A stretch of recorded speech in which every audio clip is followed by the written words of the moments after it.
Good morning, friends. Welcome to my channel study mark 247।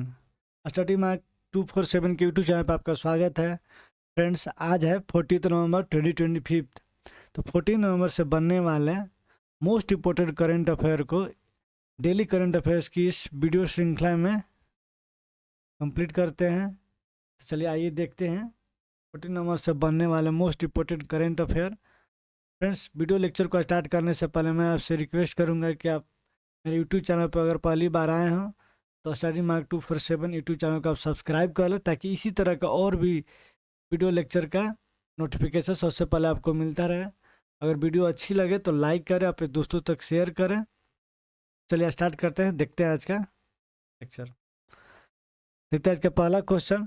जो आज का पहला क्वेश्चन है कि हाल ही में जारी की गई वैश्विक जलवायु जोखिम रिपोर्ट 2025 में भारत का कौन सा स्थान प्राप्त हुआ है। तो आपके ऑप्शन है ए 10वां स्थान, बी 12वां स्थान, सी 15वां स्थान, डी जो है 18वां स्थान। इसका जो राइट आंसर हो जाएगा वो हो जाएगा 15वां स्थान, जो है इस बार का वैश्विक जलवायु जोखिम रिपोर्ट 2025 में ये 15वां स्थान मिला है भारत को। तो चलिए देखते हैं इसका एक्सप्लेनेशन। तो भारत को इस रिपोर्ट में 15वां स्थान प्राप्त हुआ है, जो दर्शाता है कि भारत जलवायु जोखिम के प्रति अत्यधिक संवेदनशील देशों में शामिल है। जलवायु अनुकूल और समन उपायों को सुदृढ़ करने की आवश्यकता है और भारत में बाढ़, चक्रवात, लू, हीट वेव, भारी वर्षा, सूखा जैसी घटनाओं में लगातार वृद्धि देखी जा रही है। रिपोर्ट इस बात पर जोर देती है कि भारत जो है वो वैश्विक जलवायु जोखिम रिपोर्ट 2025 जो है विश्व भर में देशों के सामने मौजूद जलवायु परिवर्तन से खतरे को विश्लेषण करती है। रिपोर्ट में देशों की प्राकृतिक आपदाओं, जलवायु प्रभाव और संवेदनशील के आधारों पर रैंक दिया जाता है। तो इस ये जो जलवायु जोखिम रिपोर्ट जो 2025 है, इसमें जो हो ये बाढ़, चक्रवात, लू, भारी वर्षा, सूखा जैसी घटनाओं को लगता है वृद्धि को देखते हुए और प्राकृतिक आपदाओं, जलवायु प्रभाव और संवेदनशीलों के आधार पर जो है इसकी रैंकिंग की जाती है। चलिए देखते हैं नेक्स्ट क्वेश्चन। जो हमारा नेक्स्ट क्वेश्चन है वह है 11 नवंबर 2025 को भारत का कौन सा दिन मनाया गया। तो इसका जो राइट आंसर हो जाएगा राष्ट्रीय शिक्षा दिवस। और आज है 14 नवंबर, तो आज है क्या है, राष्ट्रीय बाल दिवस। 14 नवंबर को ये मनाया जाता है। और 11 नवंबर को कौन सा दिन था, राष्ट्रीय शिक्षा दिवस, जो है नेशनल एजुकेशन डे 2025। यह दिन जो है भारत के प्रथम शिक्षा मंत्री जो है मौलाना अबुल कलाम आज़ाद के जन्म शताब्दी पर मनाया जाता है। किसके जन्मदिन पर मनाया जाता है, अबुल कलाम आज़ाद के जन्मदिन के शताब्दी पर मनाया जाता है। ये जो है 2008 से इसे शैक्षिक संस्थानों में शिक्षा के महत्व के चिंतन के लिए मनाया जाता है। इस अवसर पर स्कूलों, कॉलेजों में निबंध लेखन, व्याख्यान, परिचर्चा आदि गतिविधियां जो है आयोजित होती हैं। यह दिन शिक्षा के माध्यम और राष्ट्र निर्माण और सामाजिक विकास पर जोर देता है। नेक्स्ट क्वेश्चन देखते हैं। 11 नवंबर 2025 के समाचार में कहा गया कि भारत भूटान यात्रा के दौरान कौन सी प्रमुख परियोजना का उद्घाटन होगा। तो आप सभी को बताना है कि 11 नवंबर को हमारे देश के प्रधानमंत्री भूटान की यात्रा पे थे, तो वहाँ पे किस परियोजना का उद्घाटन हुआ। इसका जो राइट आंसर हो जाएगा जल विद्युत परियोजना। ये जो बी हो जाएगा आपका राइट आंसर। नरेंद्र मोदी ने 11 से 12 नवंबर 2025 को भूटान यात्रा पर रहकर राजा के 17वें जन्मदिन के अवसर पर एक जल विद्युत परियोजना का उद्घाटन करने जा रहे हैं। भारत भूटान ऊर्जा सहयोग का भाग है, जो सीमांत क्षेत्रीय ऊर्जा को मजबूत करता है। इस भूटान के आर्थिक विकास तथा भारत भूटान संबंधों में वृद्धि होगी। यह जो है नाइबरिंग हुड फर्स्ट नीति और क्षेत्रीय सहकारिता दृष्टिकोण का प्रतीक है। और जो भूटान जो है हमारा पड़ोसी देश है। नेक्स्ट क्वेश्चन देखते हैं। 11 नवंबर 2025 को भारत ने कानूनी सहायता व्यवस्था को सुदृढ़ करने पर ध्यान दिया। किस संविधान अनुच्छेद के अंतर्गत यह व्यवस्था आती है। 11 नवंबर 2025 को भारत ने कानूनी सहायता व्यवस्था को सुदृढ़ करने पर ध्यान दिया। किस संविधान अनुच्छेद के अंतर्गत ये व्यवस्था आती है? इसका जो राइट आंसर हो जाएगा वो हो जाएगा 39। 39 का जो ए है ये हो जाएगा ए, यानी कि सी ऑप्शन जो है आपका राइट आंसर हो जाएगा। इस व्याख्या के तहत राज्य को व्यक्ति को न्याय तक समान पहुंच एवं निःशुल्क कानूनी सहायता सुनिश्चित करने का निर्देश मिला है। किस अनुच्छेद के अंतर्गत? अनुच्छेद 39 ए के अंतर्गत जो है इसके तहत राज्य के व्यक्तियों को न्याय तक समान पहुंच, यानी कि किसी भी व्यक्ति को न्याय के लिए तो समान पहुंच होगी और उनको निःशुल्क कानूनी परामर्श दिया जाएगा। भारत में न्याय सेवा तक पहुंच में असमानता, सामाजिक और आर्थिक चुनौतियां हैं। अब देखते हैं कि कोई गरीब अगर होता है तो वो कोई केस अगर उस पर होता है तो वो उस केस को नहीं लड़ पाता है, तो वो पीछे हट जाता है या फिर वो दब कर रह जाता है। तो फिर उसको उसके लिए सरकार की तरफ से ये दिया जा रहा है भारत न्याय सेवा के तहत, उसको असमानता को मिटाया जाए और सामाजिक आर्थिक चुनौतियों से उभरा जाए।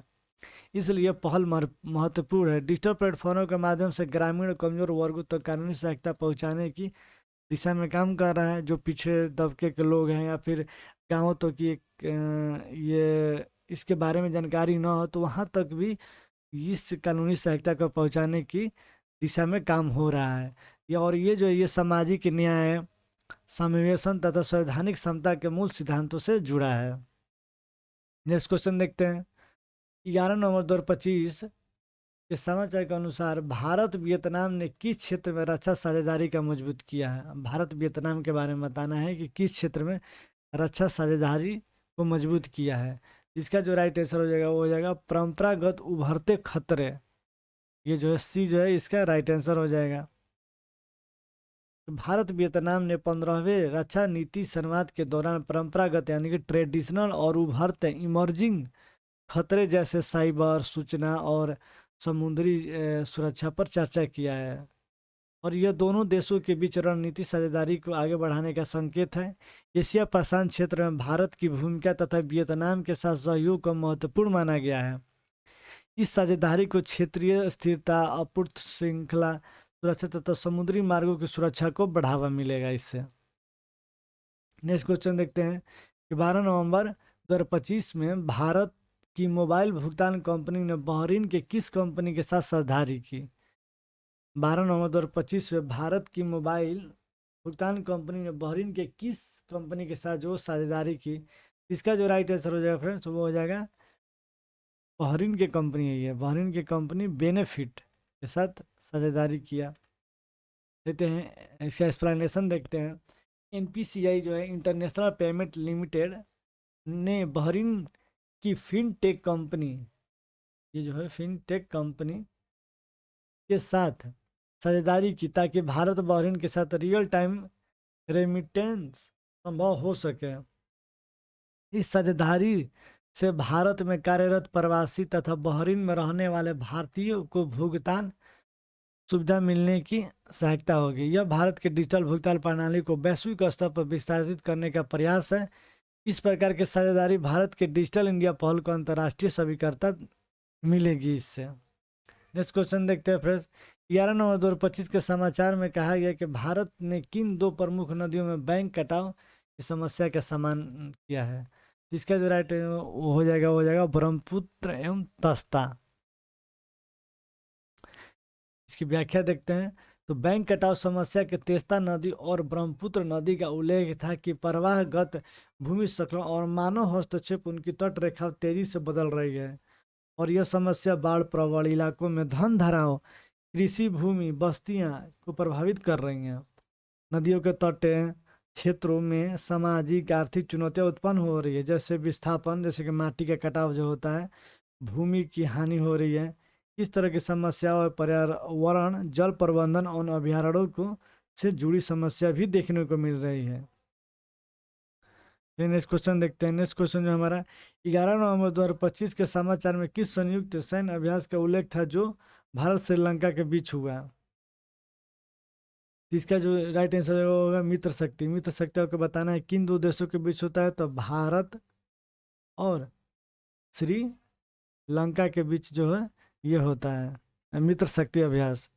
यह अभ्यास मित्र शक्ति जो है भारत और श्रीलंका के बीच हुआ था। यह अभ्यास जो है आतंकरोधी और संयुक्त संचालन क्षमता को बढ़ाने की दिशा में एक प्रबल ही प्रयास है। क्षेत्रीय समुद्री और द्वीपीय राष्ट्रों के बीच सुरक्षा सहयोग का प्रतीक है और इससे भारत की नाइबरहुड मॉडल और द्विपक्षीय सुरक्षा साझेदारी को भी बल मिलेगा। नेक्स्ट क्वेश्चन देखते हैं। नेक्स्ट क्वेश्चन है निमोनिया दिवस को कब मनाया जाता है। आपको बताना है कि निमोनिया दिवस किस दिन मनाया जाता है। तो निमोनिया दिवस जो वो 12 नवंबर को मनाया जाता है। देखते हैं इसके बारे में। विश्व निमोनिया दिवस जो है वो हर साल 12 नवंबर को विश्व भर में मनाया जाता है और इसे पहली बार 2009 में global collision against child pneumonia द्वारा शुरू किया गया था। निमोनिया विश्व भर में 5 साल से कम आयु के बच्चों में मृत्यु का प्रमुख कारण रहा है और यह दिवस देशों को बेहतर स्वास्थ्य सुविधा, टीकाकरण और उपचार सुनिश्चित करने को याद दिलाता है और इसके उद्देश्य जो है निमोनिया से होने वाली मौतों के प्रति जागरूकता करना है कि जैसे निमोनिया होती है 5 साल कम बच्चों को के प्रति जागरूकता फैलाना, क्योंकि इसके कारण बहुत सारे बच्चों का देहांत तो डेथ हो जाता है। तो इसके बारे में बहुत लोगों को जानकारी भी नहीं थी। इससे जागरूकता फैलाने के लिए और इसको वैश्विक तौर पे जागरूकता फैलाने के लिए ये जो है 12 नवंबर को विश्व भर में निमोनिया दिवस मनाया जाता है। इस बार का जो थीम क्या था, इस बार का जो थीम था हमारा कि चाइल्ड सर्वाइवल, यानी बच्चों को जीवन को सुरक्षित करना जो इस बार का थीम था। तो फ्रेंड्स ये वीडियो को शुरू से लेकर अंत तक देखिएगा और 14 नवंबर से बनने वाले मोस्ट इम्पोर्टेंट करंट अफेयर को मैंने आज की इस वीडियो लेक्चर में कंप्लीट करा दिया है। तो फ्रेंड वीडियो को शुरू से लेकर अंत तक देखिएगा। अगर वीडियो में कोई भी अगर डाउट होगा तो उसे कमेंट सेक्शन में आप ज़रूर पूछिएगा, मैं उसका उत्तर देने का कोशिश करूँगा कि आप सभी के प्रश्नों का उत्तर दे पाऊँ। और किसी तरह और चलिए मिलते हैं नेक्स्ट वीडियो में, तब तक के लिए धन्यवाद।